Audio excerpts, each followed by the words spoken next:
अस्सलाम वालेकुम दोस्तों।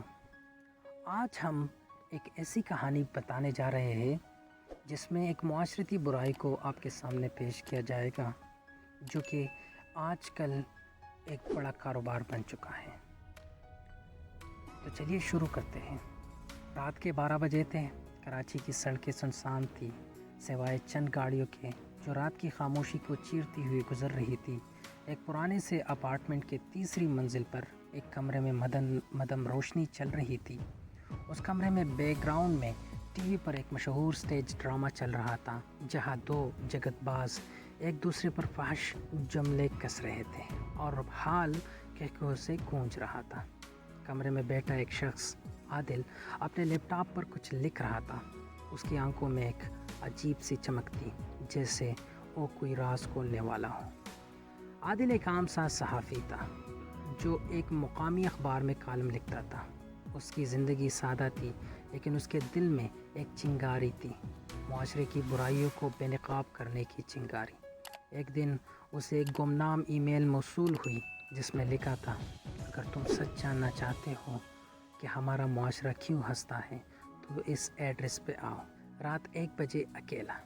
ईमेल के साथ एक पता था जो शहर के मज़ाफ़ात में एक पुराने थिएटर का था। आदिल के लिए ये कोई नई बात नहीं थी। सहाफ़ी होने के नाते उसे ऐसी पुरस्कार पैगामात मिलना कोई अनहोनी बात न थी, लेकिन इसी ईमेल में कुछ था जो उसे बेचैन कर रहा था। वो रात को थिएटर पहुंचा। इमारत खस्ता हाल थी, दीवारें टूट फूट का शिकार और अंदर अंधेरा। जैसे ही वो अंदर दाखिल हुआ उसे एक अजीब सी आवाज़ सुनाई दी, हंसी की आवाज़। लेकिन ये हंसी खुशी वाली नहीं थी बल्कि कुछ डरावनी सी थी। अंधेरे में एक साया नमूदार हुआ, एक लंबा दुबला सा शख्स जिसने सियाह कोट पहना हुआ था और चेहरे पर मास्क। उसने आदिल को इशारे से खामोश रहने को कहा और एक पुराना वीडियो प्रोजेक्टर चलाया। स्क्रीन पर एक स्टेज ड्रामे की रिकॉर्डिंग शुरू हुई जहां दो अदाकार एक दूसरे पर फहश जुगतें कस रहे थे। हाल में बैठे लोग हंस हंस कर लूट पूट हो रहे थे, लेकिन आदिल को कुछ अजीब लगा। हर जुगत के पीछे कोई न कोई जिल्लत थी। कोई किसी की शक्ल का मजाक उड़ा रहा था तो कोई किसी की गुर्बत का तो कोई किसी की कमज़ोरी का। वीडियो ख़त्म हुई तो वो शख्स बोला, ये हमारा मुआशरा है आदिल। हम हंसते हैं लेकिन सिर्फ दूसरों की जिल्लत पर, और ये हंसी अब अरबों रुपए का कारोबार बन चुकी है। आदिल हैरान था। उसने पूछा, तुम कौन हो और ये सब मुझे क्यों बता रहे हो? उस शख्स ने अपना मास्क उतारा। ये कोई और नहीं था बल्कि एक मशहूर स्टेज अदाकार फैसल था जो कभी जुगतबाजी के लिए जाना जाता था लेकिन अब गायब हो चुका था। फैसल ने बताया कि उस कारोबार का हिस्सा था, लेकिन एक दिन उसे एहसास हुआ कि ये जुगतें सिर्फ हंसी नहीं बल्कि जहर हैं जो माशरे की रूह को खा रही है। मैंने ये सब छोड़ दिया लेकिन ये लोग मुझे खामोश कराना चाहते हैं। उसने आदिल को एक फ्लैश ड्राइव दी जिसमें कई मशहूर स्टेज ड्रामों और टीवी शोज़ के पीछे छुपे कारोबार के सबूत थे।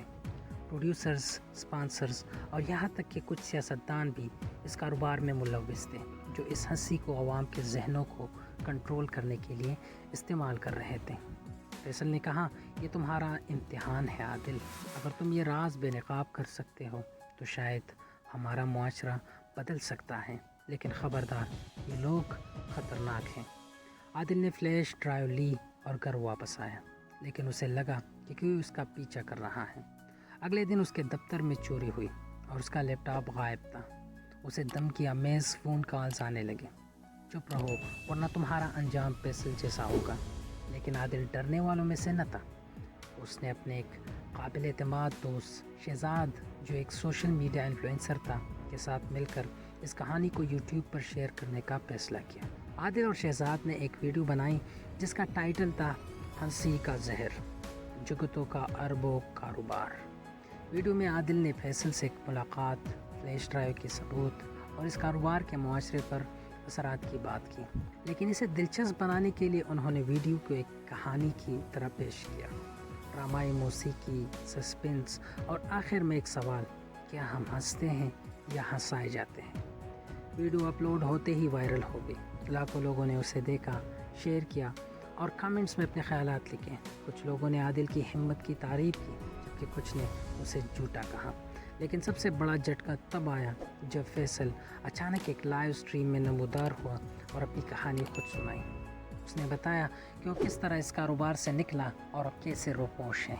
ویڈیو کے وائرل ہونے کے بعد عادل کو پتہ چلا کہ اس کے خلاف ایک مقدمہ دائر کیا جا رہا ہے۔ پروڈیوسرز اور اسپانسرز نے اسے بدنام کرنے کی کوشش کی، لیکن عوام کا دباؤ اتنا بڑا کہ آخرکار حکام کو تحقیقات شروع کرنی پڑی۔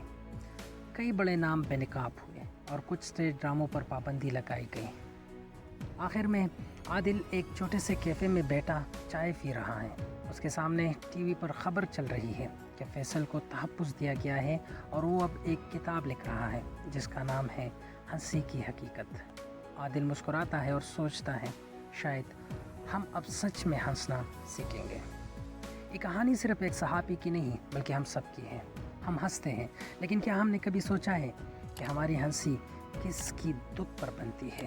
آج ہمارا معاشرہ جگتوں کی اس کاروبار میں ڈوبا ہوا ہے، لیکن اگر ہم چاہیں تو اسے بدل سکتے ہیں۔